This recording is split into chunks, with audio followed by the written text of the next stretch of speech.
very heavy object. It's aluminum, and it looks like some lighting fixture that came off. So it's not a very heavy piece of debris, but it doesn't matter. If that hit me up the side of my head, that would be it. So we're going to stay put right here under the hotel, and that's safe except for the wind and the rain. The wind is still howling out here, and we're still getting some heavy rainfall, but it's not raining as hard as it was. And if you look on the radar, we're getting into the area now. We're going to see the rain begin to back off a little bit, and the winds too in the next few hours, and you can see the back edge of the rain. So we are certainly through most of the rainfall. We've had anywhere from 7 to 10 inches in this area. Times one morning extended till 10:45. So that's how it stands here in the Deer Beach.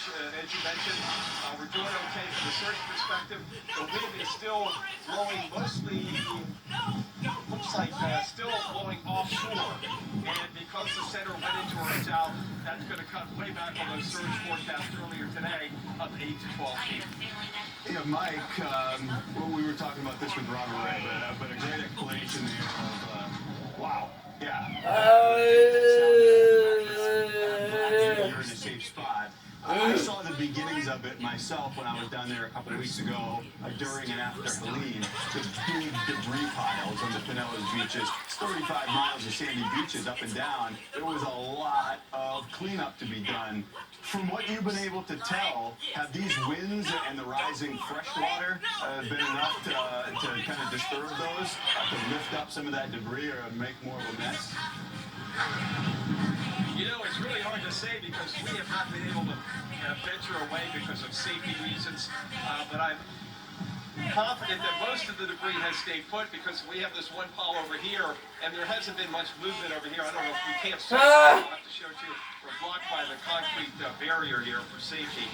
But I have to think that most of the debris has stayed put, and there is miles and miles of it. All the neighborhoods have debris up and down the streets from Helene.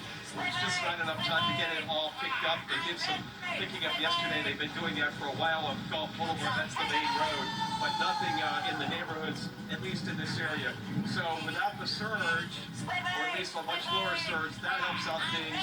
And the fact that the wind is blowing, I'm sure some of the stuff has been blown around, but a lot of times you put it in a big pile, you've got weight on top of it, it kind of impacts it down. And we've been following this pile over here, and it pretty much is intact. So despite these winds of 90 miles an hour, we're holding a road tonight, although power outages here in Pinellas County are up around 40%, and we're now over 1 million customers. I believe about 1.2 million customers in the state of Florida. Not surprising, and those numbers are going to go out as that core continues to move from Tampa along I-4 towards Orlando and Daytona Beach. But there is a light at the end of the tunnel for the wind and rain here in Pinellas County. It's going to be a few more hours, but that'll be it.